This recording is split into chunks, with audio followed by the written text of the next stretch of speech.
Hello, and welcome to the Meeting Your Soul podcast. My name is Farah, and today I have a good friend joining me here. This is Atulya. We met in yoga class. She's one of my students, and as it happens within our yoga studio, we all just end up talking afterwards and talking about life. And then we started divulging personal things to each other all the time. And I was like, are we just friends? Yes. And that is where this has now come to fruition, that we're now doing a podcast together.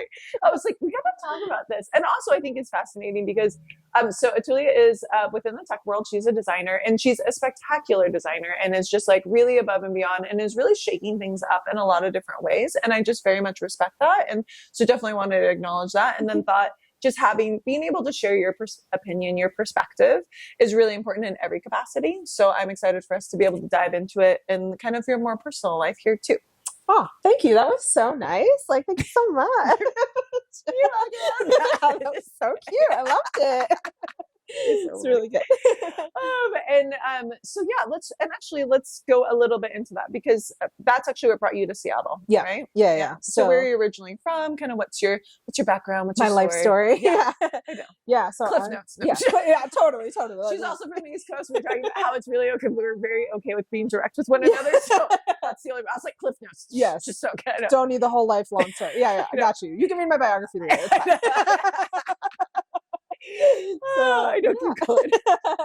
So born in India, but like totally Jersey through and through, brought up, raised, went to school there. So I have very strong opinions about pizza and bagels and big hair and nails, like. Oh, the most important things in life, really. Oh, yes, truly. I know. Keep going. But I was like, I'm going to have to ask you more about pizza later, because I'm curious to hear about what your strong opinions are on pizza. Such strong opinions. I am a big pizza person. Oh, perfect. Yeah, this is great. Yeah. So grew up there, classic, like overachiever, too many extracurriculars, too many sports, too many things in school, just never slept, like go the whole time. Like, for all of high school, really. All of it. From the time actually I was like 10 till I was probably like 23, I think, probably just go. Way, yeah. And then, did all the nerdy things. So got to see a little bit of the world too, through all of these like nerdy clubs and stuff, which was great. What kind of nerdy clubs are you referring to? Yeah. So, there was like stuff at school, and then there was like county related things. So like there was school stuff, which is like classic, like oratory stuff. So I did like mock trial, model UN, newspaper, debate, speech, stuff like that. Obviously. I know.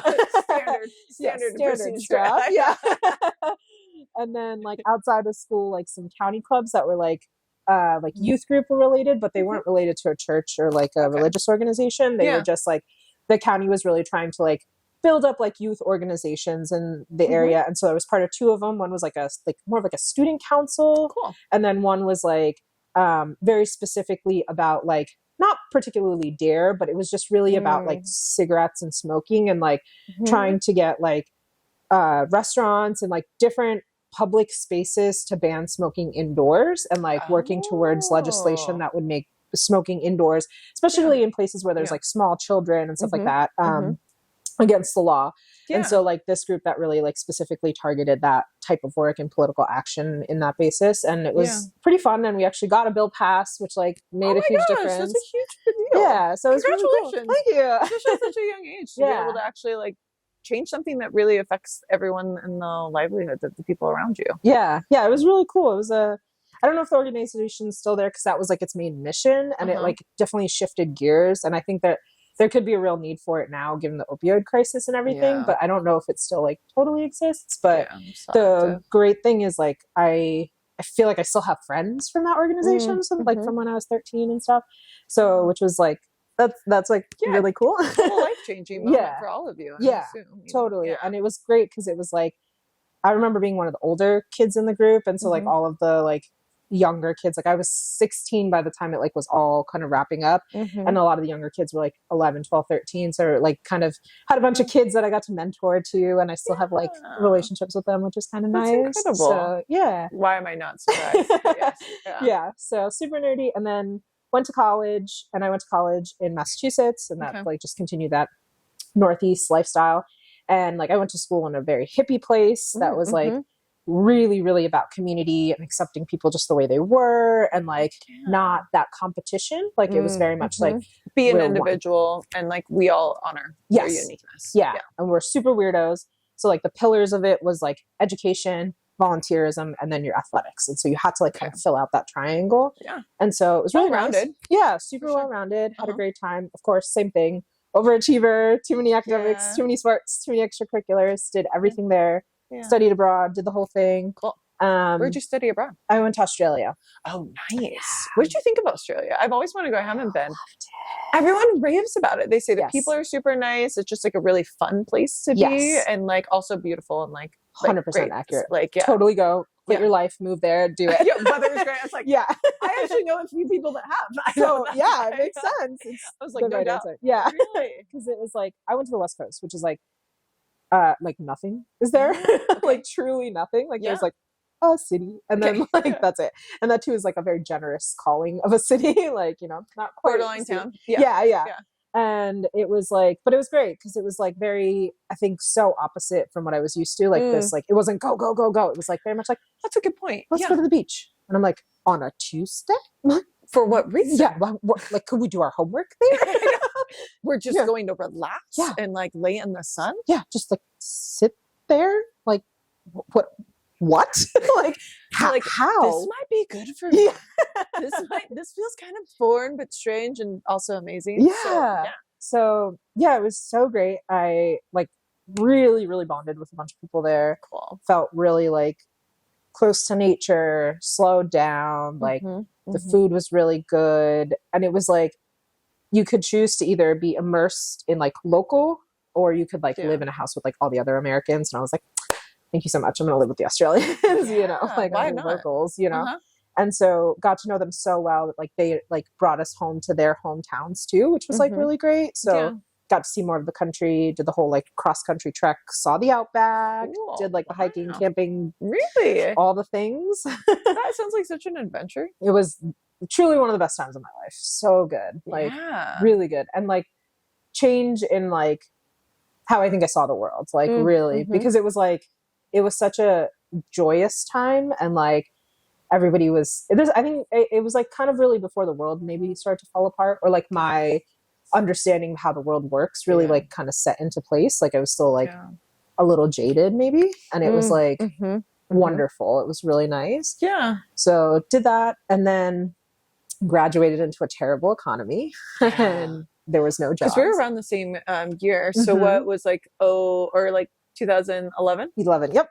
Yeah. So it was like leftover from the recession, still no jobs.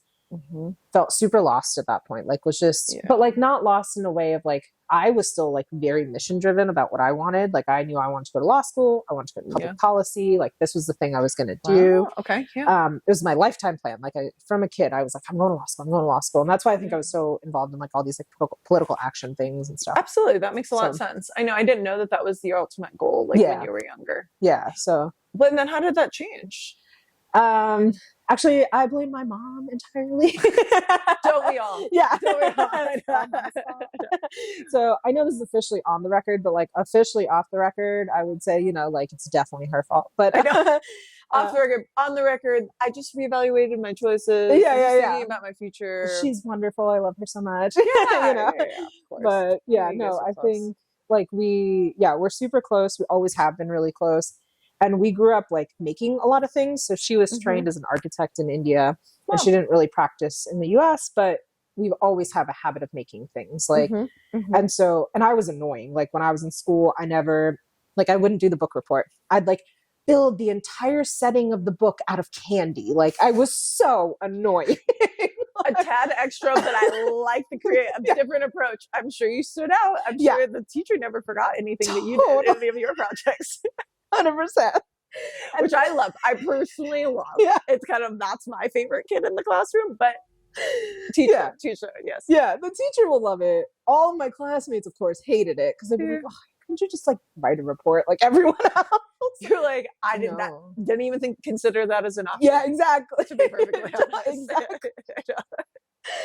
And it it earned me a reputation because my first question would be like, they'd, put out an assignment and like, everyone knew that the first question was like, can it be 3D? And like, got the reputation of being boxes girl because I used to love the grand reveal. So I would like bring everything in like a giant cake box or a Victoria's Secret box or this giant box. that I'd carried every single class because I didn't want anybody seeing it before the reveal. Oh my god! And then I would go to the class, and then it would be like the big reveal moment. And so I had this reputation of being like the boxes girl. Glorious. Yeah. Just the amount of tenacity for you to be like, no one can see it until we go into that class. And people are like, come on, let me just, and you're like, no. Yeah. Well, are you in that class? Yeah. Because you can see it if you're in the class. Exactly. Or after. Yeah. You can come by after if you want to come take a look. You can't, no sneak peeks, no previews. Like my mom would drive me to school on those days. Like no cheating. Like it was like so stinking cute. And so, and even like 1 year, so I was never really good at science, or like I didn't put a lot of effort into it. Yeah. But I was like, chasing that whatever. And so I took like some heavy science classes. So I was in like a biology class, and I was just flat failing. Like I fell asleep in that class every day, like without a doubt.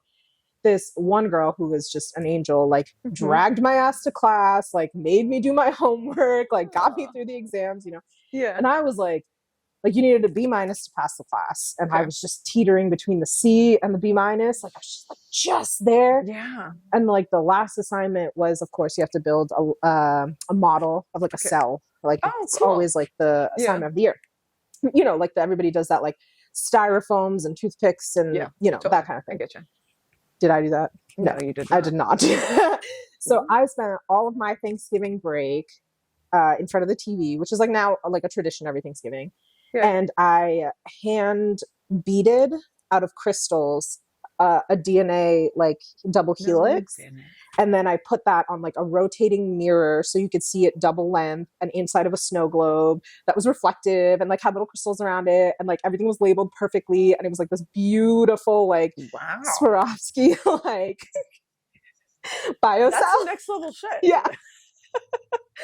I was like picturing this. I was like, that sounds dope as and I was like, I want to see it. I want to be a part of that reveal. I would like to see that reveal. And like it's like glistening as you take it off. Yes. Like, da, da, da, da. Bella says, because I do this, she goes, ta-da! Yeah. I live for the ta-da. Like I live for it. Every time she does it, I laugh. I was like, I don't know if this is a good thing that I'm teaching her, but I think it's super It's fun. so good. I think it's really important. I appreciate it. I like a little showmanship once in a while. So yeah, I made this thing. And I always like drag my brother into helping me in these things. So he was like around and helping. Yeah. And it magically, I got an A- in that class. Wow. Yeah. So well, it just bumped me up. I'm not the only one that was impressed. So, and of course I like put it in a pink Victoria's Secret box because that was also part of my aesthetic, was like I loved pink, or I still love pink. Yeah, I was gonna say, I feel like you do. Yeah, and so it has to be in Victoria's Secret box. So it like added to this like allure. And I remember everyone else got to like take theirs home, and like I did not get to take mine home. And I was like, oh. She was like, I want to like show another couple of teachers. And I was like, okay. And then it just like never came back to me. Like I never got it back. Yeah. And like I found out years later she had like used it as a model for every single other class that she taught. As she should. Yeah. And I went back like 6-7 years because like my brother and I are a couple years apart, and so he had to like follow up with all these teachers and be like, so what are you gonna bring? He's like, I'm just writing the paper, I'm not gonna do any of that shit. I don't do the same thing she does. We are different people. Don't expect that from me. Do not expect that. Like 100%. But he did and so I came back in, and I like people would be like, oh, that pink box is still there. That pink box. And I was like, okay, I'm gonna find this. So I went back into school one time and like asked, and she was like, I don't have it. And I like knew it had to be in the room. Yeah. And like one of the students was like, yeah, she definitely has it. She probably just took it home. But like, why won't she give it back? Like, which is like totally fine. If she loved it, like, what am I gonna do with the cell? But like also so like, funny. Bro, I made it. Like, I wouldn't like. What if I wanted to show my kids that? Yeah. Like, so it was just it was so. It was kind of charming. I remember making like an Elvis for chemistry. Like we had to make a mole creature because like mole is like some number for chemistry, and then so everybody made their moles, and like. But I dressed mine up as Elvis, and like that sat in the chem room for a long time. So like I definitely like cheated my way through school. Like I never did any of this shit. No. I would say that you were more, because like I think a large part, and sometimes is underestimated within education, is creativity is a huge asset, you know, in anything. And I'm sure definitely probably helps you within your career path now to be able to think about things out of the box. And like that is, and it's so funny because we've talked about this a little bit, like this has been such a theme throughout your entire life to always do things a little bit differently. But then also like with your own flair and personality that gets infused into it, which makes it extraordinary. You know, like I think that a lot of people don't do that. You know, everyone wants to just fit in like, oh, like what's the bare minimum, or how can I just like slide past? It's like, no, how do I make this spectacular? How do I make this great? Yeah. And everything that's should really, be a moment. like that's a huge, like I think it's something that's definitely a strength of yours without a doubt. But then now thinking about this within your, do you use that same, like now, just because you've talked about your work a lot, I'm like, do you do this at work now? I'm curious. I mean, I think that's the goal. I think that's why I ended up here. So like wanting to go to law school, I like prepped for law school. I took the exams, everything. And then my mom, and I was working at a law firm, and my mom was like, you're miserable. You're so unhappy. And it was this very like, you know, black pants, black suit, white shirt, just reading. And I was like graphically redesigning like my LSAT prep books rather than doing like prep exams. And she was like, you're so unhappy. Like you cannot do this for the next 40 years. And so like we went on this like really like this like life career soul searching process of like, who am I? What do I want to do? And it just like always came back to creativity. It came back to being like 100%. An artist, a designer, a maker. And so we found like all these like cool people I looked up to and like how they like kind of figured out where they want to go. And it was like, I felt like late to the path. Like I never, like I took art classes and stuff, but like I wasn't like an art student or anything like that. And so she was like, why don't you just like take a year off, like work if you want, but like just like find yourself again. And because I'm crazy, I was like, oh yeah, that sounds great. I'll take some classes. I'm going to keep pursuing my education. I know, just like keep taking some classes. So I went to like the local community college and took graphic design classes. So I had some art bases, and that teacher just like immediately latched on and was like, so you're going to go to design school? Like just like right up. And I was like, I don't even know what that means. Like I have no clue. And I always found like the like traditional structure of like going to school was the right path. Like I'm not good at like deviating from the system in that way. Like I will deviate in a system, but I'm bad at like not having a system. I understand. So like, I was like, I have to go back to school. Like I can't just go be a designer. Like I really believe in the system. And so I want to learn the foundation. Yes. Yeah. To work from. Yeah. I need rules to know what rules to break. Exactly. So I was like, so I can't 100%. Just like, make it up. So you just said that. I was like, that rings so true for me. I was like, I feel you so much when you're saying this. Because like, I love to be creative, but like you don't always have to recreate the wheel. And it's like, it's nice to understand how it works so that you can create your own version of it, but in your own expression. Yes, exactly. But then like, you also want to make sure it works or that it actually is like practical. Right. And then like actually, anyways. Yeah. No, exactly. So you get it. Yeah. So I was a little crazy, and you said highlights, and I'm just giving you the whole damn novel. But like, I actually forgot that I even said that. We've already gone so far past that. I didn't even really remember that was the direction I gave you at the beginning. I'm like, keep going. Keep going. So then I like, so I was like, okay, yeah, maybe this is a thing. Yeah. But by the time I finished that class and then to when applications were due was only 6 weeks. And like, you know, people take years to prepare a portfolio for like presenting to grad schools. And like, I didn't want to like go back to undergrad again. Like I wasn't going to do that again. So I was like very committed to like graduate education, but like people take years, you know, they prepare a portfolio, all these things. And here I was like, I made a roller coaster out of paper clips. Like, will that get me into grad school? Like, you know? Did you? Yeah, so I did get into like, I was like, is that sarcasm or is that actually what you did? I did. For like one of my English classes, we read some book, and like it was like set at an amusement park, and of course I made a roller coaster out of paper clips that had a little car that like blah, blah, blah. Naturally, right? So, and these are all in the days before like Instagram, so I like have no photo evidence because we never had a camera at home. Oh my god! So like I don't have imagery, but like you go back to like hometown New Jersey, and like you could go anywhere, and they'll be like, "That's the girl. That's the girl. That's the box girl. Yeah, that's the box girl." Like I went home for some holidays or something, and there was like one of those like solar eclipse or something, right?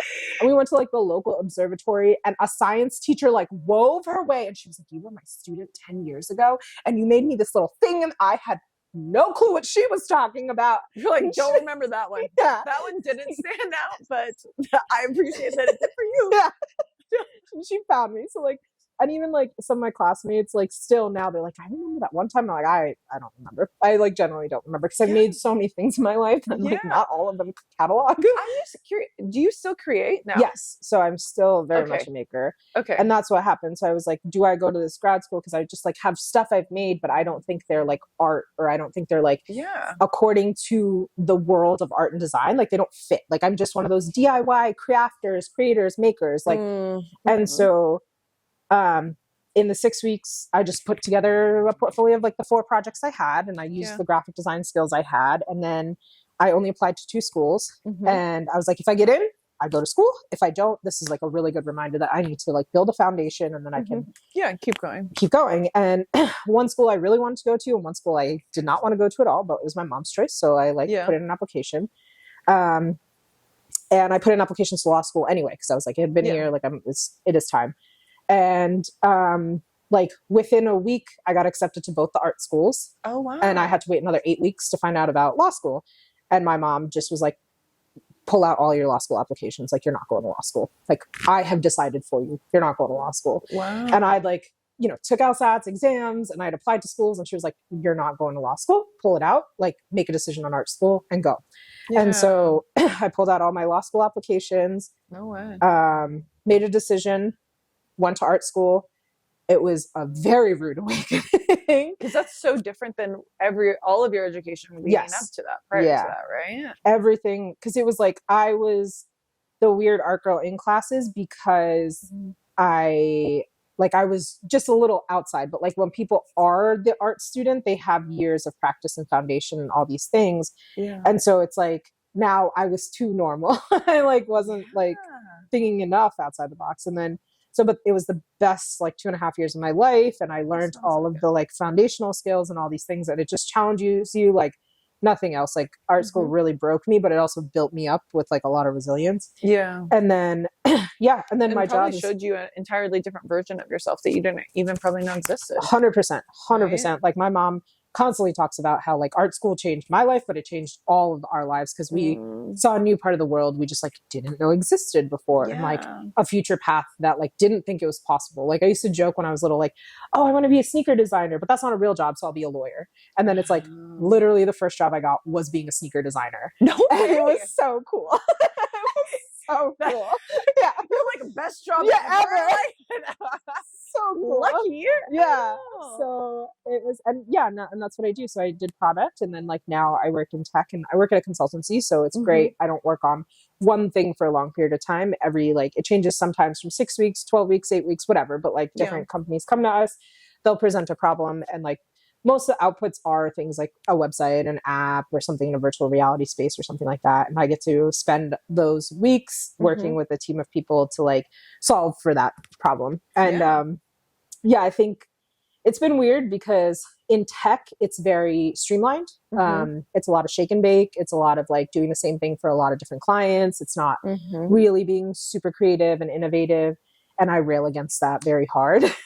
So that's been very difficult at work. But it is also the core of why I took this industry, because I believed that it is still at its heart like something about changing the way the world works. And so that's the non-highlights version.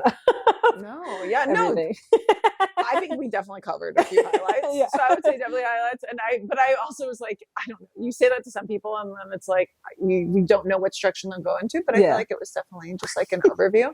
But I appreciate you for sharing, because those are some of the things I didn't really know about you, but then also are so evidently a part of you, and like I'm not surprised about any of the stories you just shared, but then I was like, that's so incredible. But then to see how it landed you in the position that you're in, because it sounded like when you were younger, it could have been, and actually it had a very different result. Totally. Or you could end up in a completely different destination. I'm fascinated to hear more about like, how do you express yourself creatively now outside of work?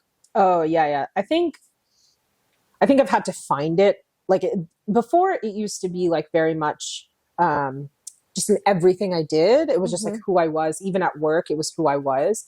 Yeah. And I think in the pandemic and at this job now, having to be more streamlined, I've had to like actively choose to be creative and expressing myself outside of like my professional world. And I I think one thing that people definitely associate with me, and today's not maybe the best example, but like associate with me in general is like in what I wear. Like I am very much into that. And it's funny because I actually kind of hate shopping, and I don't like, I don't really love styling. Like I actually really have very much a uniform. And to me, it's like the same uniform as if I was wearing a suit and a white shirt.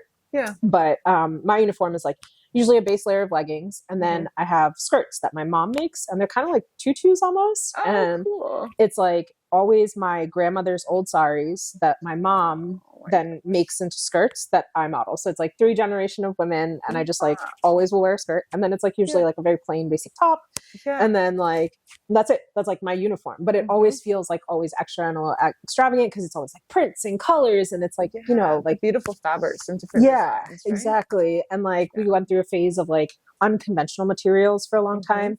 So like we got a bunch of like tablecloths or like curtains or like all this random stuff. And like one time my mom made like a skirt for my birthday out of like literally happy birthday napkins or like, and then all balloons and stuff. So it's like this whole closet of things that is like very much like my personality. And my like I was telling you before, my brother does really extravagant gifts. And so he always has like some fresh handbag that I can carry around, you know? You're like, thanks, bro. Yeah. I'm like, and I like got a guy who does my glasses. And so I have like a collection of glasses because I really can't see. And so he's like, well, if you have to wear them, like, let's at least make them fabulous. And so I've like all these glasses. And so shoes are the thing that I like will go specifically hunting, or like I will add glitter to it, or I'll glue something, or like, you know, like I will do something to that part. But so I think it's like very much that.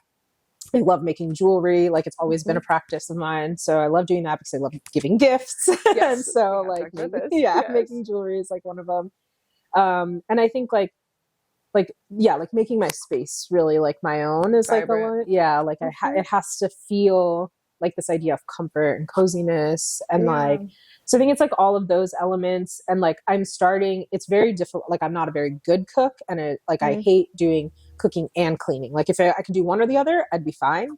But I'm like starting to understand like the beauty of cooking and like there's like a calmness to it too, right? There's like a beauty and like kind of a stillness that you can find when you're cooking. Totally. And my grandmother's an extraordinary cook, and my mom's an extraordinary cook. So I'm very good at eating, but I'm not very good at cooking.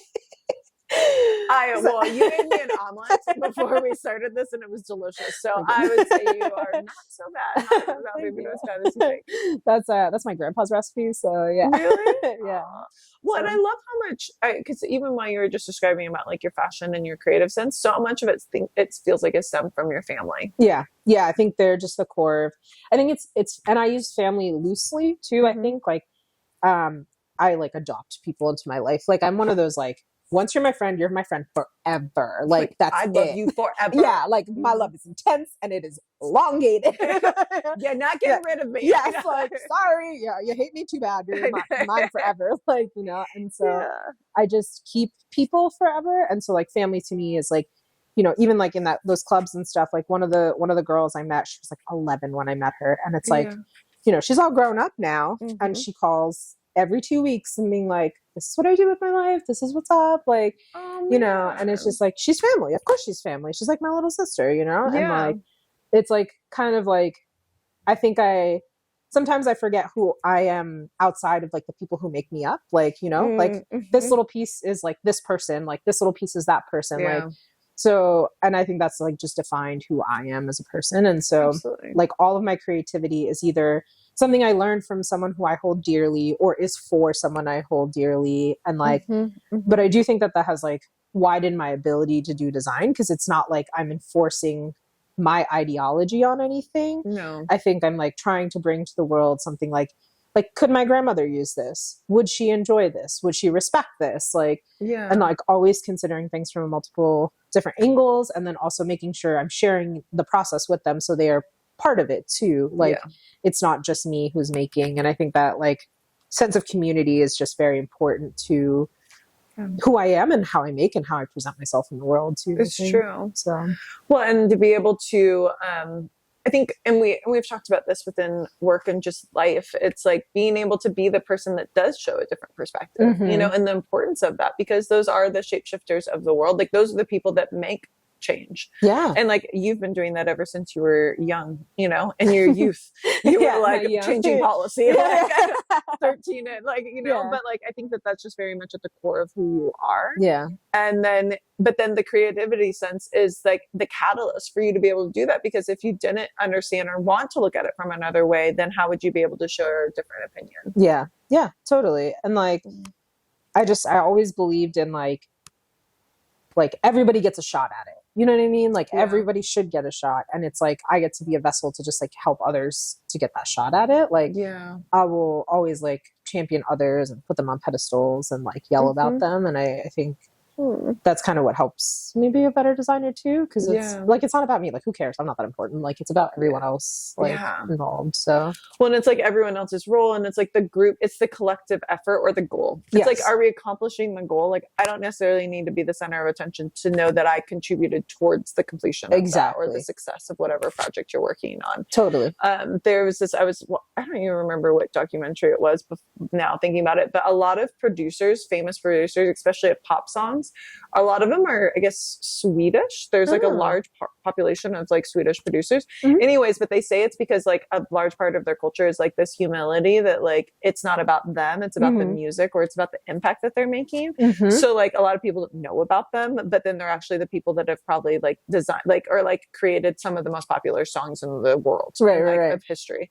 And I was like, this is fascinating. But you were just talking about it in that way of like, it's not necessarily about you. You're like, I'm just trying to shift. I'm trying to make a change. I'm trying to share a unique viewpoint.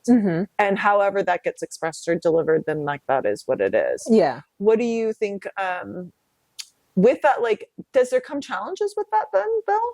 100%. I think it's changed a lot in the last couple of years. I think in design specifically, and then it's changed the way I like have reacted to things. I think also in design specifically, it's like, okay, I just want to make sure this is recording. And I was like, I can't see the red dot, but I'm also like blind. So I was like, maybe not. I know.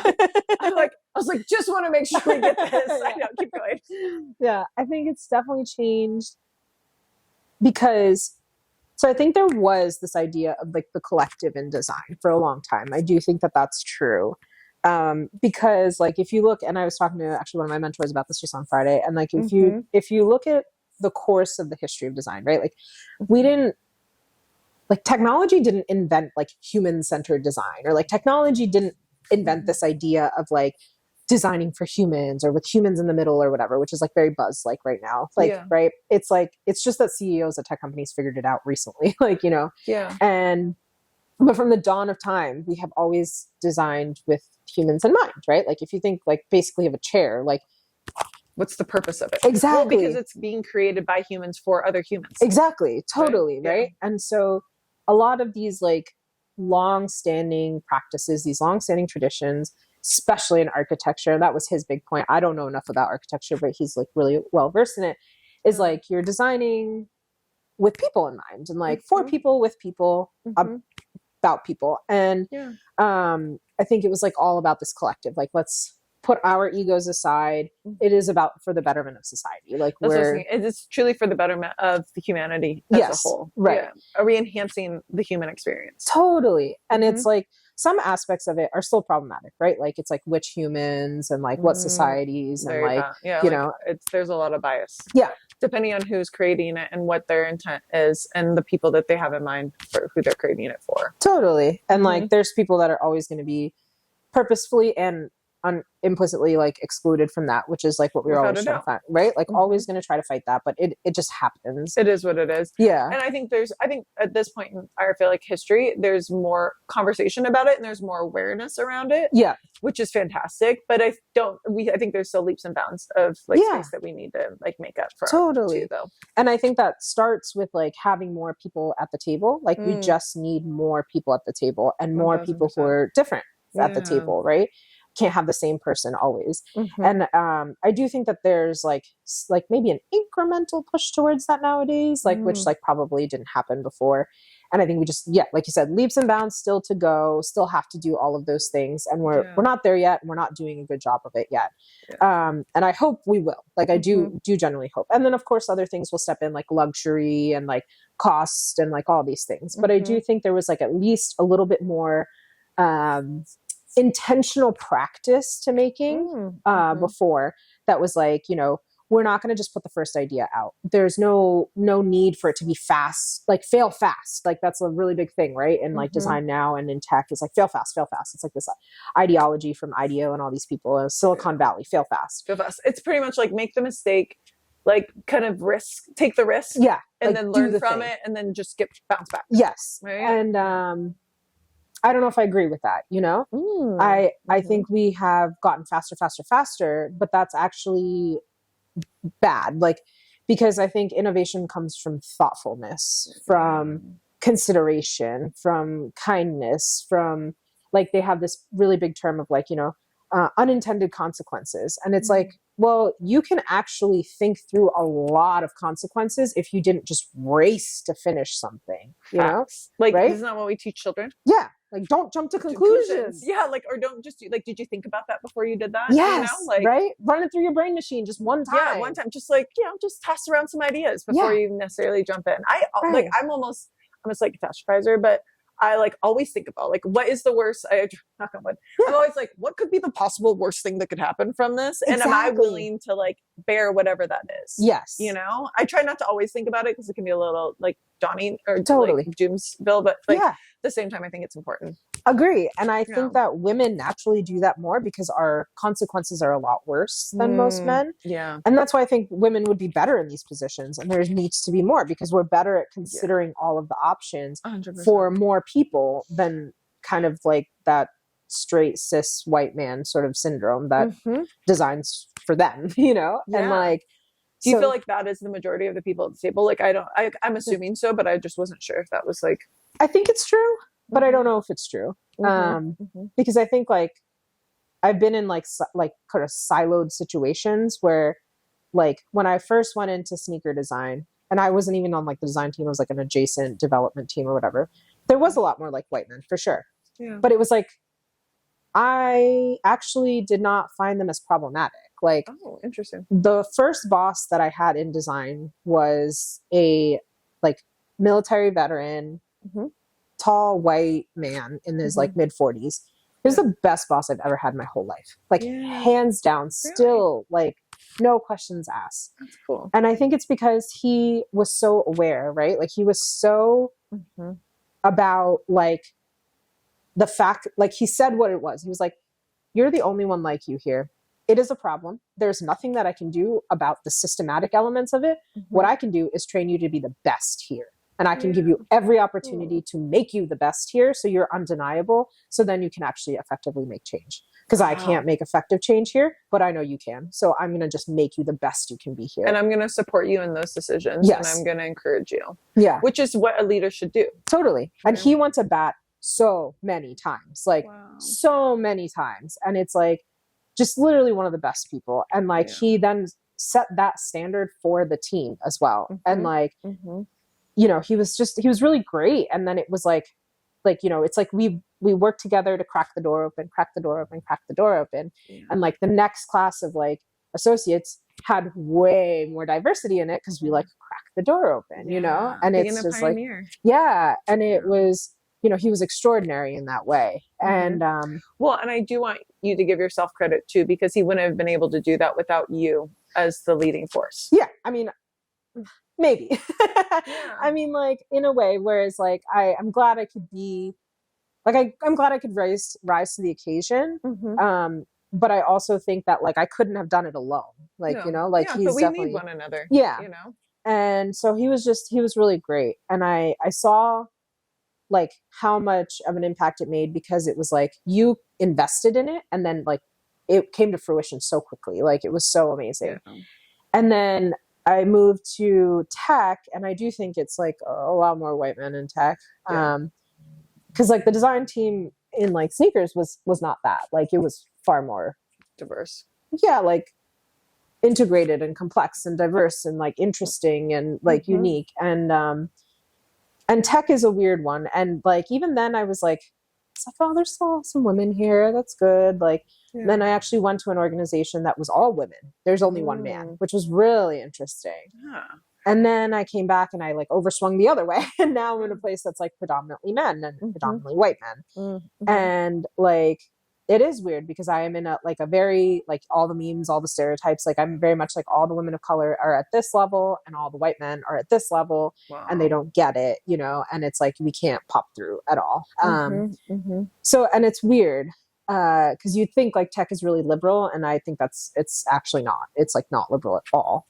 Really? And so I think like there's some value to like the fact, I don't know where I was going with this thread, but like I think like it's harder to get there still. Yeah. Well, and I think in my original question was like who is at the table within tech? Oh, yes. And like how does it look, and like what is the dynamics within it? Because I think your personality, and also I think truly, you know, not to make this grander than it needs to be, but like your purpose, and I truly think your intent here in this earth is to be able to be that envelope, you know, to push the envelope in every area of your life, you know, and to be able to like stand up and to say that there is a different perspective and there's a different point of view, and people need and to be heard, because I think there's a lot of people that say that but then don't necessarily have the courage or the ability to express that and for it to be received. Right? Yeah, no, I think that's 100% true, because when I think a lot about it, like it's always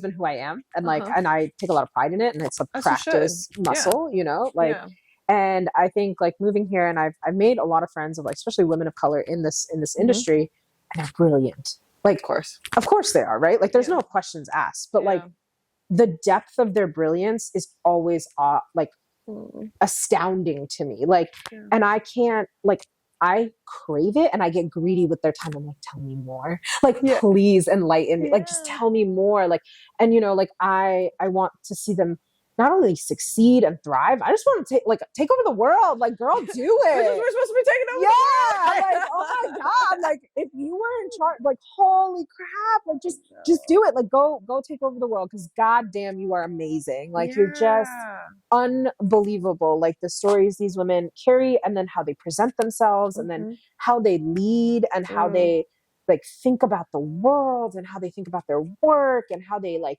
it's just like I get goosebumps at like how much like I'm so proud of these women that are like forging these paths that are so difficult to forge. And it's like, it's so amazing to me, and it's shocking to me. It's not shocking because I know, but it's still shocking to me that how like these companies and some of these men can be in the presence of such greatness and not feel it, or not choose to feel it, or not to see it, and not to acknowledge it in the way, or like even to truly respect it. Right? It's just like, it blows my mind. Like the audacity. It's kind of infuriating. It is. Because it's like, why don't you see it? And then you kind of feel like, what's the flaw within you that makes that you can't see this? That you can't see it. And my mom always says, you know, like, you don't like, what's her saying? Her big thing is like, you know, if you're a diamond, you don't go to a rhinestone dealer and tell you then the value of the diamond, right? You go to a diamond dealer to tell you the value of this diamond. Hell yeah. Right? You know, like, that's the thing. It's like, you go to the diamond dealer to determine it. And I think it's like, that's the thing, right? We are all these diamonds, and we're going to like these rhinestone dealers, or the local pawn shop, or like this or that. And you know, makes me want to like, right? Of course they can't see the shine. They don't know the difference. Like, you know what I mean? Like, and it's just, they can't recognize it. So it's like, go where you're invited, go where they see the value, and like go where they're willing to be brave, you know? And it's so sad that that's what it is. Like, that it's an act of bravery. Like, that's gross to me. Like, to be yourself, and to be respected and like seen within your profession in an honorable way is like, why is that not just an automatic thing? But I think in life, it's hard to find people that jive with you, especially when it's not a part of this like the norm. And I put that in quotations because like, what the fuck is a norm anyway? But like, still, I think that there can be these kind of not like collective like thought, like groupthink. Groupthink, I think, is just really common. 100%. And then like and then if you're the only one in a lot of these spaces, then you try to force yourself to unnaturally fit in with that groupthink, but it's so not who you are. So it's really like difficult to do that. And and you can't, because it's soul sucking. It actually is soul sucking to even try to do it. Totally. And so it's like, I do think like it's changed, because it used to be this collective, and now it is very much this like we really are about these like you know, in architecture, like the starchitect, or like now it's like the celebrity designer, you know, where it's like everybody wants like individual credit for being the successful one. And like, I'm a firm believer that design is a team sport. Like, sure, could there be some better players than other people? Like 100%. Like there's always going to be like an athlete that's always going to be a little bit like maybe stand out. Right. But like, that's their success would really be nothing without the team that they're on. And that team wouldn't be successful without them. It's like a symbiotic relationship. Like you need both of those players. And so like, yeah, a team could be incredibly successful with a pro, like the X factor, right? But that person can't play that sport alone. You need both an opponent and a team, and like frankly a referee to make a game happen. Like there's rules and there's process to how things work. And if you like the like, you know, all this, I think all the stories about like, oh, they made it on their own, it's just one person, that's not true, right? That it's not true. It's impossible. It's impossible. Yeah, there's too many people. And if you did, then you are not acknowledging the privilege of how many doors were opened for you by others that are invisible in this conversation. True. And that's the problem, right? And so like, I think we're at a precipice. Shout out T Swizzle for that word. Like, you know, for what we could do with design and where it could go.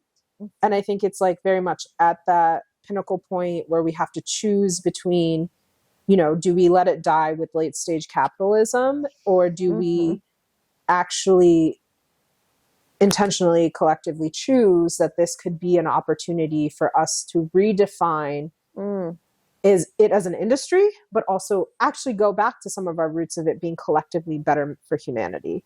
And that includes bringing more people to the table, or just break the table and build a new one, or throw the table out the window. I know, I was like, for some reason, I feel like it needs to be thrown out, like completely. Just throw it out. And like rebuilt.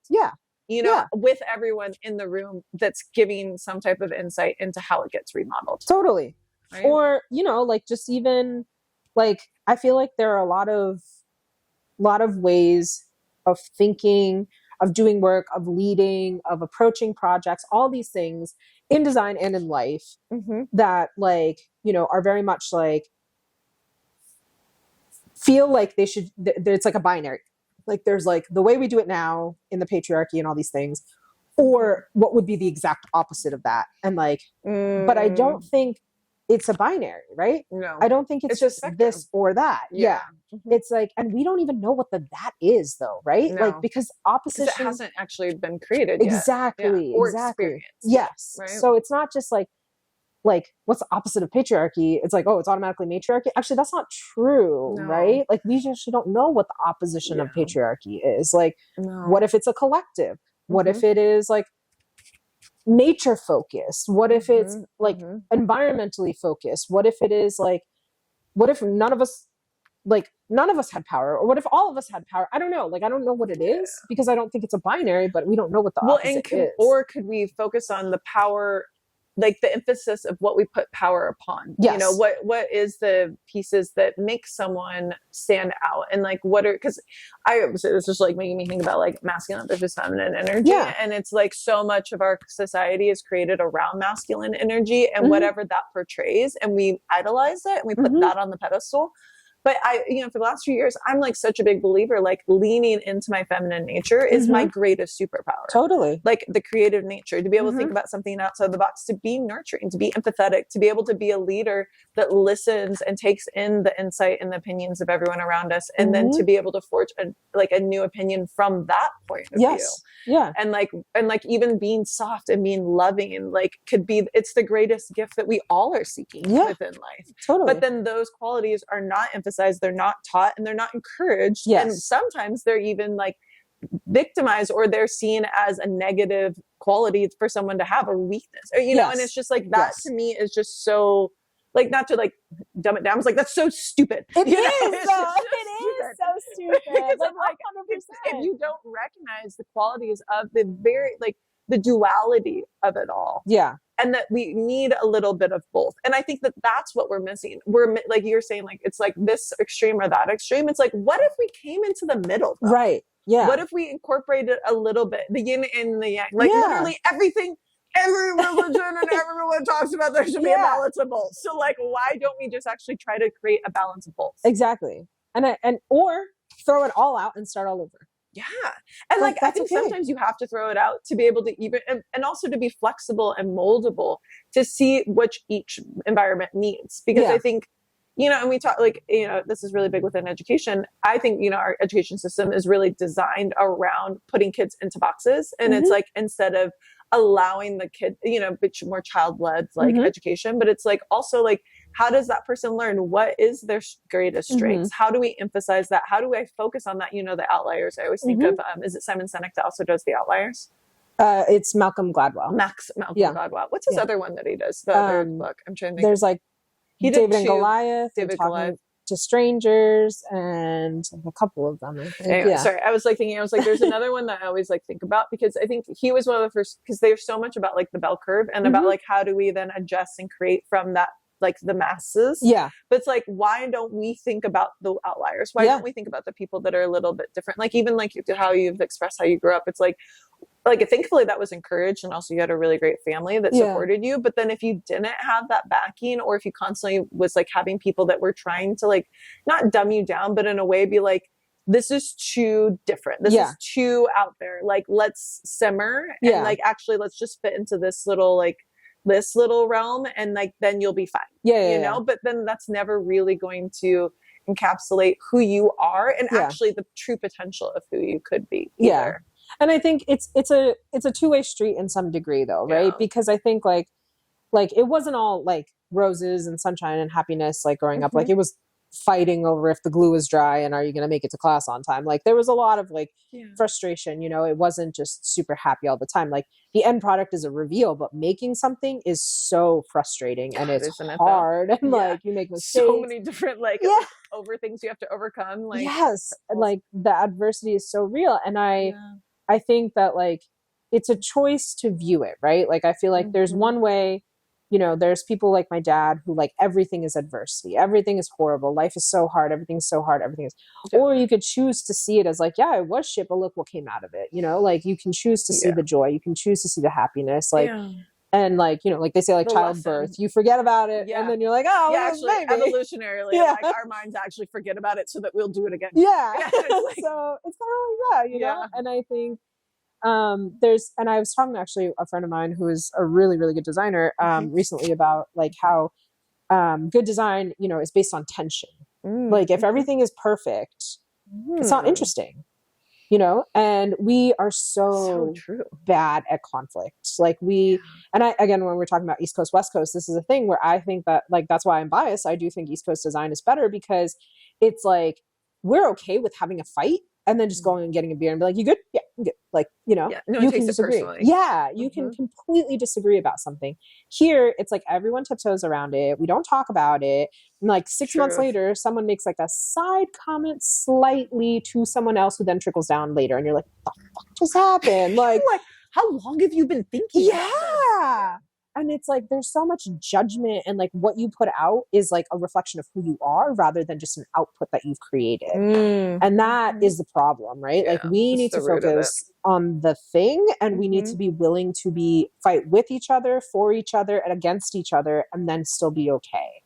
And like great design is dependent on that tension. And if you don't have it, it's boring and it's actually unsuccessful. If you're not pushing the realms of what could be, then you're just creating something that's already existed. Exactly. Is that really design? It's not, right? Like, because design is supposed to be a critical viewpoint and a result of that critical like animosity. Like that's what it is. You're solving a problem, which means that there's a force that is frictionful, and you are now providing somewhere for that friction to go about the education system. So like going back to that comment, I think that there's like, I agree and I disagree. And like, please push back. I think people should disagree. As we're talking about the fact that you should have varying opinions, like feel free to share your varying opinions. So like, I agree and I disagree because some parts of me are like, so there's this big thing now of that are like, you know, you can just take a boot camp and then you can become a designer. You can do this like, you know. I actually know people that have done that. And I think there's some skills you can totally get. And frankly, like I never did one of those. And I'm like, oh, maybe I should do one because I would like up my tech skills and like this would be a great thing. And like, and I broke the rules. I went to this and then I turned left and I did that. And like, I didn't follow a linear path here. Like, so maybe not everyone should, Yeah. I am a firm believer that higher education isn't for everybody. Like, and not saying like we should exclude people. I'm saying like you should have a choice, like if you want it to be for you or if you don't want it to be for you. Yeah. But either path is like equally accepted. 100%. But that is a really like vague statement giving how much education costs, like what types of education are valued. Like, so there's like a lot of like in that debate, too.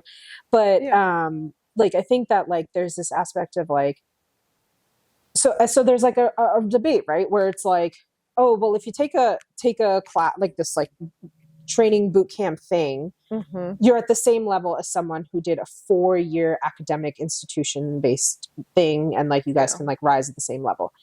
And I don't think that's true. Actually, I think it's actually a disservice, because I do think that people who are going through a 4-year program are getting a holistic experience. They're like have more time and experience and critical and probably thinking. More like application. Yes. An opportunity for application. Yeah. And it's like both sides of the spectrum of like you're learning technical skills, but then you're also learning about critical thinking and you're like filling out your education. Really. Whereas like these boot camps are very much like, here's 9 weeks, here are all the technical skills that you need. But are we asking the bigger picture questions in those spaces, right? I agree. And I do think those are more approachable. They're more affordable. They do like open up some caliber of this education to a variety of people. But I think it's doing a disservice for the industry and for the people, because like we don't solve the pipeline problem by just like supplementing kind of half-assed education for groups of people, right?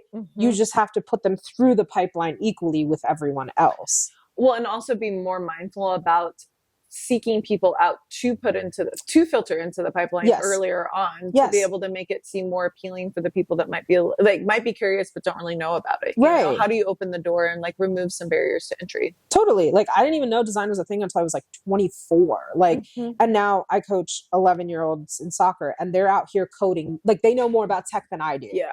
And they start these coding camps like now when they're kids. Yeah. And it like blows my mind. And so, but I have this thought about this, like, structured school and the boxes comment. And I agree to some level, because I was like railing against it. Like it's really hard for me to stay focused for 8 hours straight. Like I need to get up, I need to walk around, I have to have an idea, like all these things that are like now I can notice as an adult versus like when I was in school. Like I slept through the first 4 classes of my day, like I was often late. Yes. Yeah. Yes. Like literally my history teacher would poke me with the ruler. Next class, like, like I was not good at the school structure in the beginning.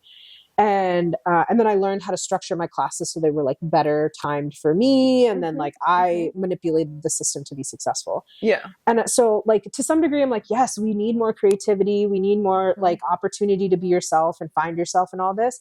But I actually really believe in the structure of education. I really do believe in school structure. And like, some part of it is you do need to do rote memorization. Some part of it is you just need to learn these subjects and these skills and these things. And like strong discipline is not a bad thing. Like I feel like, I don't know if it was like, frankly, probably on social media, like I heard somebody say that like, no one says why discipline is important, but like discipline is important because it's the greatest form of self-love. Like you're choosing a long-term success over an immediate gratification. And I think that's true. And it does build confidence because it shows you that you're capable of doing it even when you didn't necessarily think it was possible before. Right. And long-term growth is something we've forgotten because we want instant gratification. Yeah. And instant gratification is so like perpetually like modeled in every way. Like in every other facet. And I think education is one of the few areas where it is about that long game. Yeah. Of like from like childhood, know, it's like 5 or 6 for 10 years. Yeah.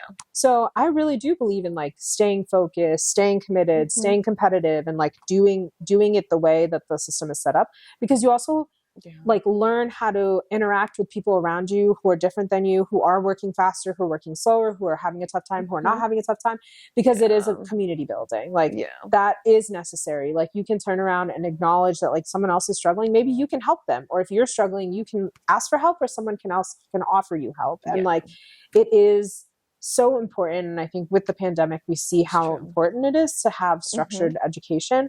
So I do believe in it. And I also know like, it's a balance. Like people have to have both. And like, that's where I do think like extracurriculars and other ways that you can do that is important. But I like, because I think that like when I went to grad school, I was like 25 and I had 3 years in the real world, and then I went back to school. And it was a really rough 3 years. It was like job wise, money wise, family wise, a really rough 3 years. And then I went back. But it gave me so much perspective that made me a better designer and made my time at school really valuable. Yeah. And then there was like people who had just graduated undergrad who came straight to grad school who had no perspective on the world. And they were kind of bad designers, frankly, because it's like you can learn skills, but like you don't have a critical if you have viewpoint. life experience to be able to back it, it's like, what are then you doing? Yeah, exactly. And so I think like it's kind of the same thing where it's like, you know, yes, you should learn the rules before you break them. Like you have to know what the rules are. Even if the rules are unjust, like you need to learn them, because in order to fix an unjust rule, you have to understand how its system works, because it's the only way that you're actually going to put action in. That's the only way to change it. Yeah, exactly. Because you can't just like cut out a kidney and hope the rest of the body works, right? You got to understand how the kidney fits into its context and then replace it. And you can remove it, but then you'll have to figure out some things. Exactly. I 100% agree with you. And I definitely, as someone who loves structure, and I get made fun of slightly because of my love of structure. Yeah. Because I like a system. Yeah. I like to understand the system of how something operates. Yeah. And then again, I can make my own adjustments, but then I find freedom in structure. So I think once I have something established, then I'm able to grow from that. And then I'm like, even within yoga, you know, like you come to my classes. I would say my classes are not necessarily the most like straightforward of classes. Like I like to mix things up, but it's because I know the principle, the basis of what I'm working with. And then I like build from there. Totally. But I do think that within the education system in particular, at least, and I don't think I experienced this, and I actually loved school. So like I enjoyed it, but I also went to a really great school where they were very encouraging and very like motivating for all of the students and like really wanted us all to succeed. And I always felt that from my teachers, which I think is incredible. And I'm very grateful for that. Yeah. But I do think that, and you know, and who knows, maybe it's in more impoverished communities or different people, I'll talk to them about it. And it's like, they pretty much were shamed into like fitting it. They were shamed to be pushed over into here, or then felt like they always were categorized from a very early age on. And I felt like that was such a detriment because it took away the joy of learning from them. Because I do think the learning aspect of like education, which I think is the most important part. And this is someone that wanted to be a teacher for years. I was like, literally was going to be my profession. So I was like, I love watching people learn. But when I saw it, but it would be that they would like, if they didn't do it the way the teacher said to do it, then they were doing it wrong. Yeah. And they had a really hard time with that. And then there was just this battle. But I think that, like you're saying, there can also be an opportunity for growth on both people's sides. Yes. To be able to say, hey, like the teacher has, the reason why they're emphasizing this is for a reason. It's backed in years of science or research or whatever it is.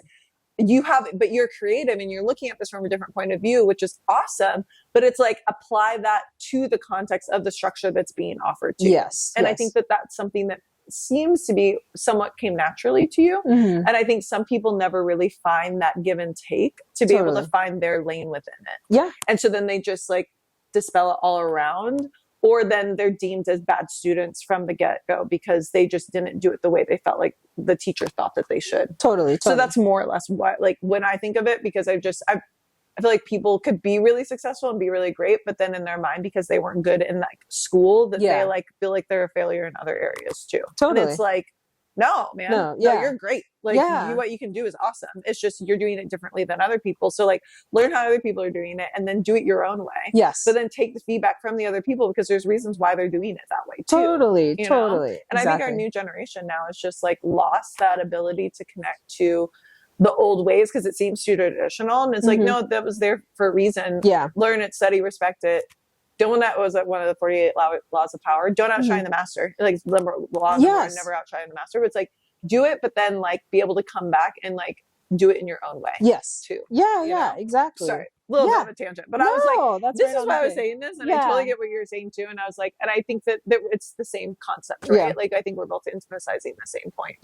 So totally. So because I think you're like a model example of someone who understood the structure and then made it your own. And then that's been a constant theme for you. And that's where you've actually found independence, and to be able to feel like you, like, in a way, does it help you feel like you belong, or like it feels like where you feel validated? That's probably a better word for it.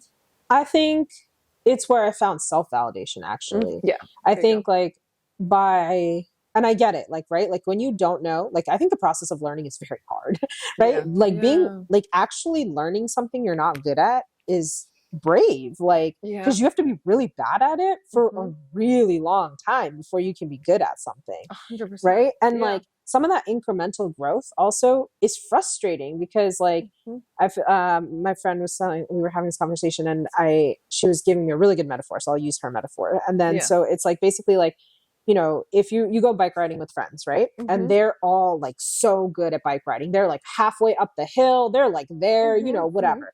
And you are just like, you know, just trying to keep up behind them. And then, you know, they've taken a 20-minute break because they've stopped at some point. And like you finally get there. And it could have been your personal PR. You could have stopped to take a picture. You could have found a better route. You could have done like, that's the first time that you rode your bike without like holding both like hands on the bar or whatever. And you're like feeling great because you're just like, I did my best out there and I feel so good. Look at this. Like I killed this 20-minute ride. And it's like, but you get there and they have had a 20-minute break and then they take off again. Right. And then you're like left behind. Yeah. It's super discouraging because you're just like, wait, I worked so hard to get here and I feel like I've accomplished a lot by getting here, but it's somehow still behind because like, I'm not as good as like all of these people. Right.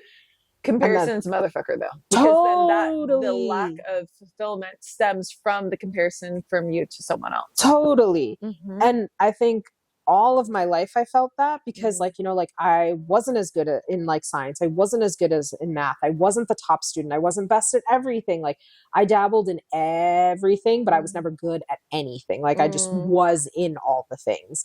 And so like, I only want to say it sounds like you were good at a lot of things. Or I was good enough. You know what I mean? Like but I wasn't the best. Yeah. But like, you weren't the best because in your mind, if you're not the best, then yeah. But the thing is like, I wasn't the best because I didn't get the 100%. I didn't get the, like, I wasn't valedictorian and all these things, but I was like, but I was on the team and I wasn't this and I wasn't that, you know, like, and to me though, like, that's why I railed and like turned left. Right. Because like the like idea of like not comparing to them who was like, just like focused and driven in one path.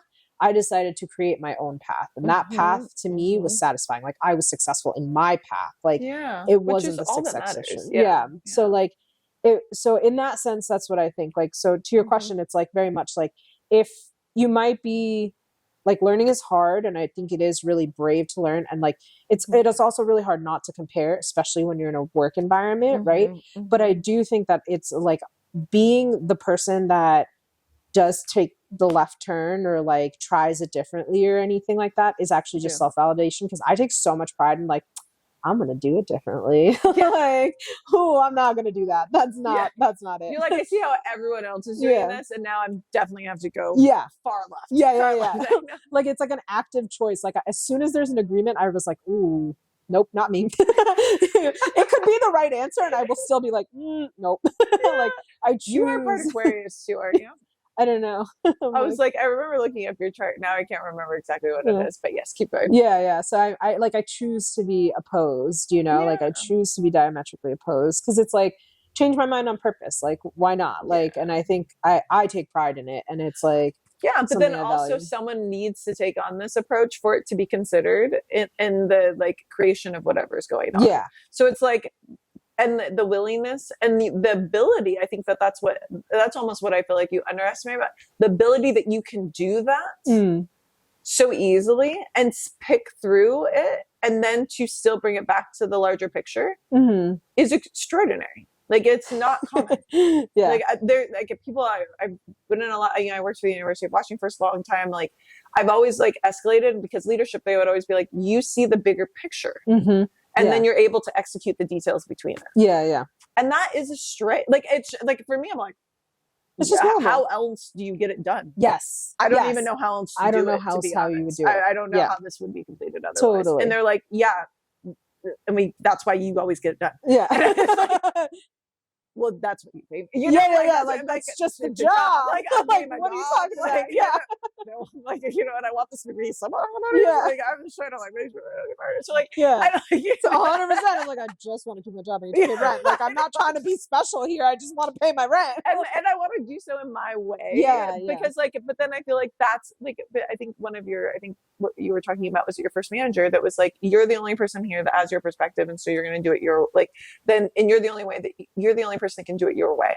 And I think that there's a lot of value placed on that, I mean, especially when it's in the workplace and that's honored. It's just a really great thing. And I think that's where everyone thrives. Like that is literally an ideal environment for everyone to be successful. Yes. And to push the boundaries in a lot of different ways too. Yeah. Which like, and I think that's what doesn't happen at work, right? Like I do think that it's very much like, do it my way or don't do it at all, you know? And I don't think that works. Really hard for you. Oh yeah. It sucks. Yeah. Yeah. And I mean, I struggled with it a lot for a long time, but then I think my perspective on all of it has changed recently. And I think it's like, it comes back to that same, like going back to who I am, which is just like, okay, I'm in a system that isn't necessarily like the way I would do things. This is a perfect opportunity for me to learn their strongest skills and incorporate them back into the way I would do things. Like, because it's like the process we use now is not the process that I would implement. It's not what I believe. It's not what I was taught. And it's not how I've like become a good designer. It's so actually opposite of what I would do. And that was hard because it took too long for me to like get to where I am, because it's like, I didn't get it. Like, I don't get it. And I didn't like, I was blaming myself why I didn't understand. It's like, I'm a designer. Like, why don't I just get it? Like, this should be easier. It should be easier. Like I should, this is a practice muscle. And it like, I just kept beating myself up for so long. I'm not good enough. I'm not good enough. I'm not good enough. Why am I not as good as this person? Why am I not good as that person? And a couple of weeks ago, it dawned on me. It's like, it's not that I'm not good enough or I'm inadequate.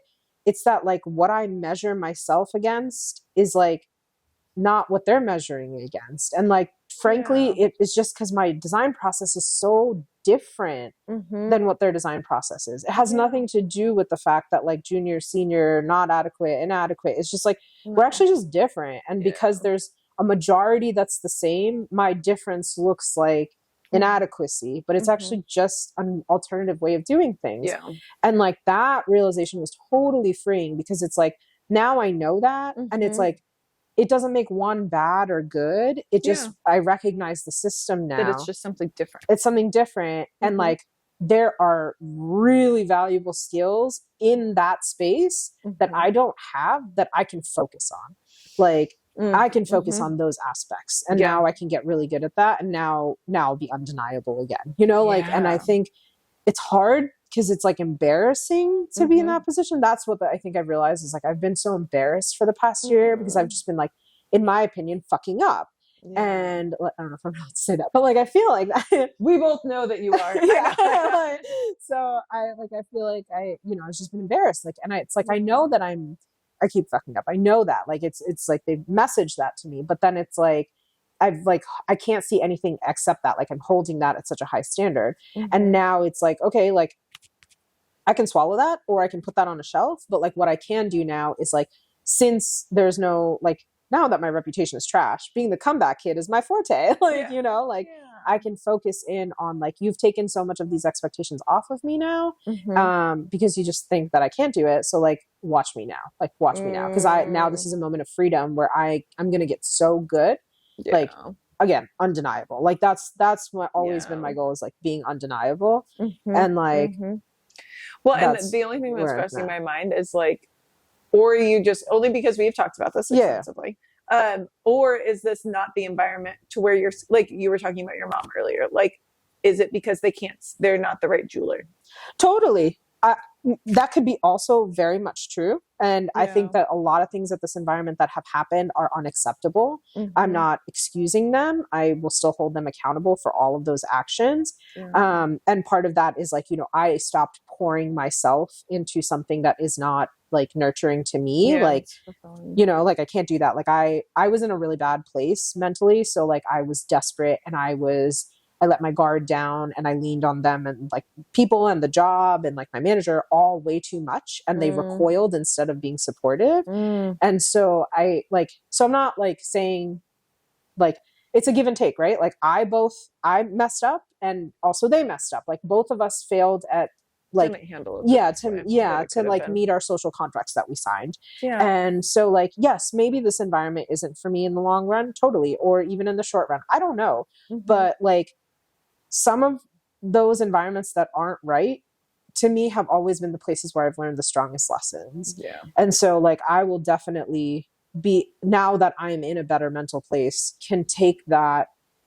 with like fortitude. Like I can do that comfortably versus like having to struggle. Like I can accept that this isn't the place for me forever. And but what can I learn while I'm here? Yes. And I do think like one of my strongest skills that I have not flexed in the last couple of years is like, what I'm able to do is not only make the best of a bad opportunity, but I can make the opportunity the best too. Like I know how to change an opportunity to be great. Yeah. And so, and not just for myself, like that's the difference. Like I'm not trying to make this the best for me because like I'm selfish and I think that I'm some grandeur. No. Like I can make this the best for every other brown girl that walks through the door with me. And like, I'm such a believer in like, you don't step on people to get where you are. You work together to hold hands and move forward together. Yeah. I know how to do that. And I'm going to like boss up in that way. And like, yeah, it'll take time. It will. But like, again, it comes to one of those things where like, I've always been a late bloomer. I've never blossomed on time. Like I've never done that. But I believe in patience, you know, I don't have it, but I believe in it. Right. Yeah. And it's like, so it's this idea of like the same thing, like, you know, oh, I want to be a principal. I want to be a senior. I want to be a director. I want to be like, before I'm 30, I want to do this. I want to be on Forbes 30 under 30. Like, I've never had those goals in my life. Yeah. Like I'm at a position right now that like, sure, I could leave and get a bigger title and get more responsibilities and be totally drowning in another position, or I could be where I am and become the best at where I am and be prepared for when I do choose to do that. Yeah. And I respect the dedication to the craft and becoming better where you are. And being strong and confident and comfortable where you are, make the best of where you are, and then change the environment for you to like make that even better for others and leave a legacy before you go. Totally. Right? Like, because no one else should have to put up with the shit that I put up with. Like, and I take that as my responsibility. Because I know a lot of people talk about like, it's not my like job to educate people, or it's not my job to like, you know, like all like kind of the like carry the burden. And stuff it's like why do I have to teach you how to like look at the world differently? Yes, exactly. You know?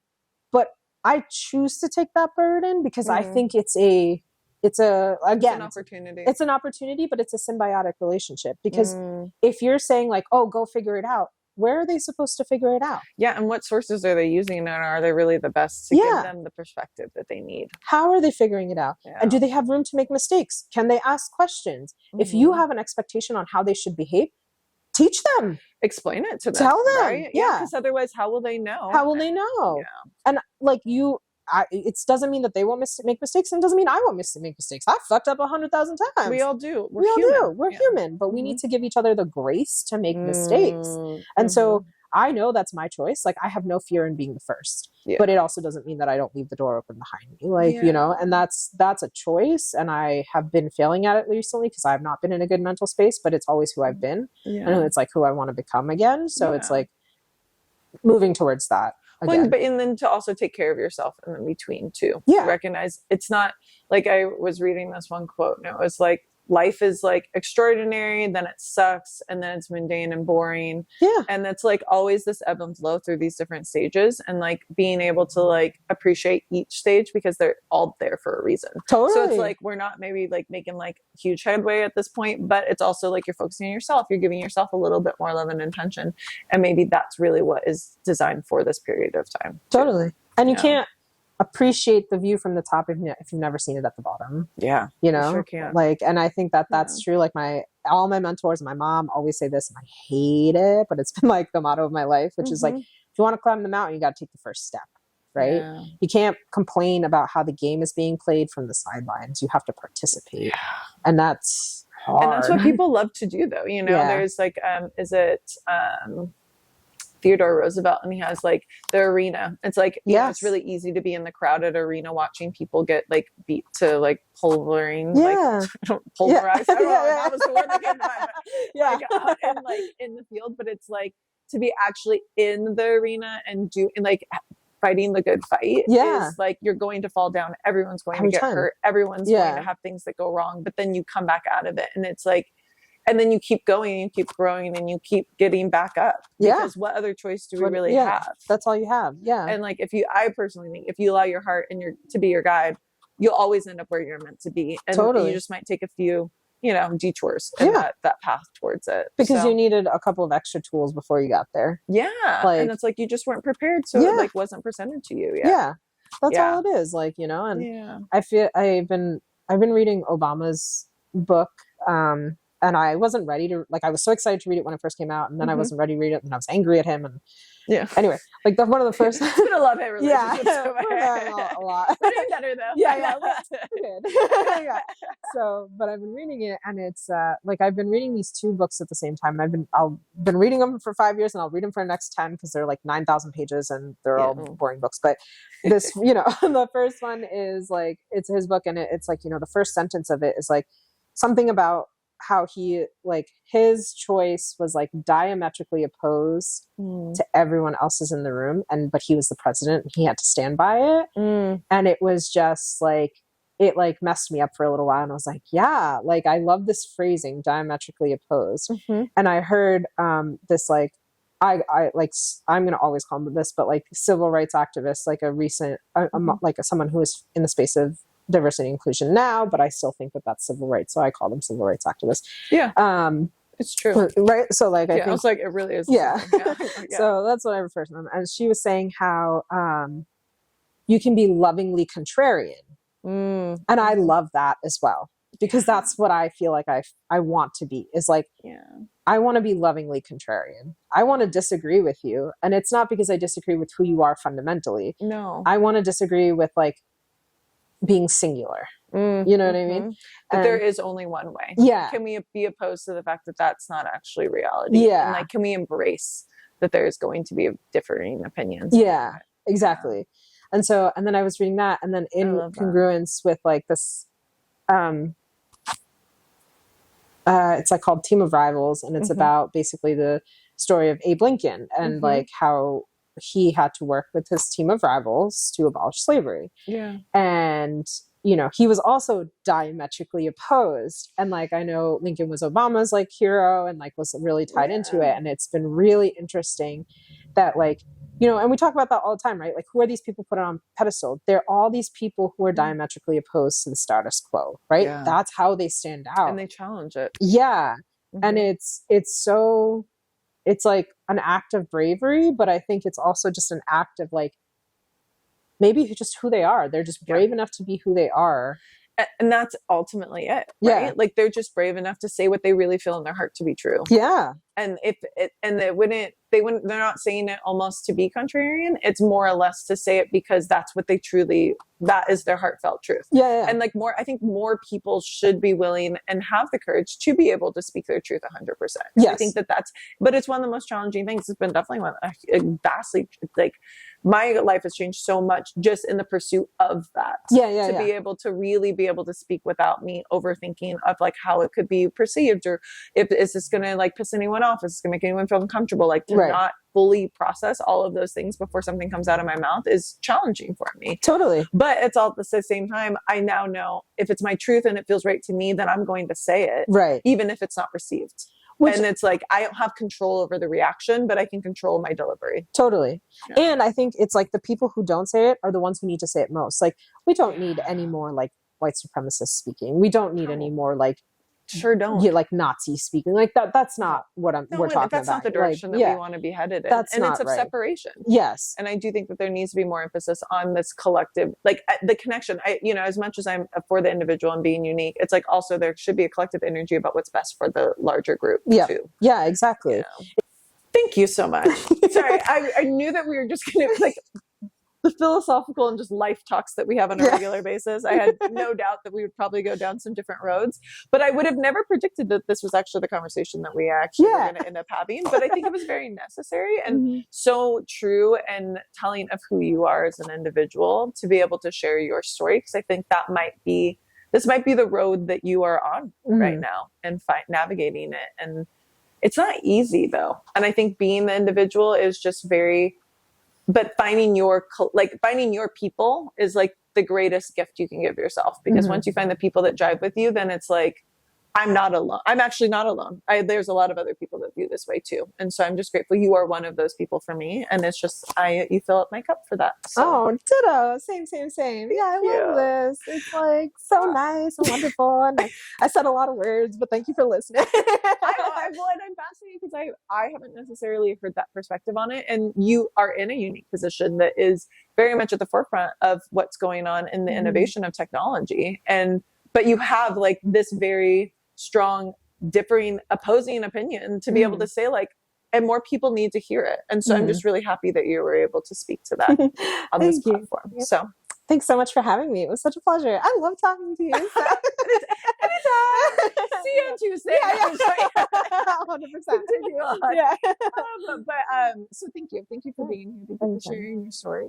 Yeah. And if people wanted to find you, where could they find you, or where should they seek you out? Yeah, so I'm actually really bad at being on the interwebs, which is weird because I work in the interwebs. But yes, my Instagram handle is at @what_Atulya, ATULYA _makes. Then you can see some of the weird crafty things that I get myself into. Oh, yeah. It's a collection of all of my mistakes, so it's nothing that's like perfect and beautiful and edited. It's like literally 2:00 in the morning, right on that floor over there, a picture of the glue that is not dry, and after I've had a tantrum that it won't stick.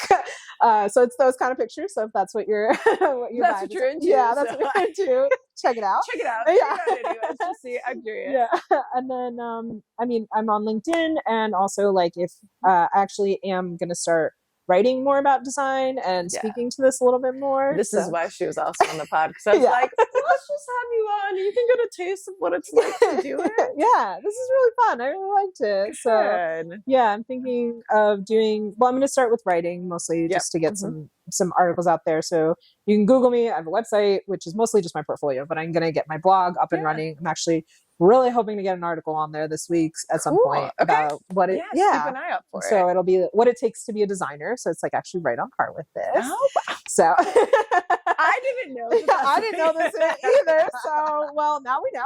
We both arrived here together. Yeah. So I'm gonna do that, but I'm considering. What's your website? It's just Atulya, the letter C is my last name, .com. .com. Okay, easy to find. I'll ask you, and I'll put it in the show notes so that people can check you out too. Yeah, and if you ever want to chat, talk about stuff, hit me up. I'm pretty easy to find. Yeah. Okay. And thank you all for listening and just being here with us, listening to us talk about design, creativity, innovation, standing out in whatever capacity that means for you. And I think that we can always learn from that and recognize that we're not alone in the pursuit of that. Because I think sometimes it can be really easy to see everyone else fitting in this way, to be like, I view life differently and I want to be able to share this. And I think this is a beautiful opportunity for us to be reminded that there's a larger group of people out there that are very much in that zone as well and are seeking that out and are looking for the other people that help sync up with that too. So thank you. I hope you got a little bit of something from this. And as always, I love you. I love you.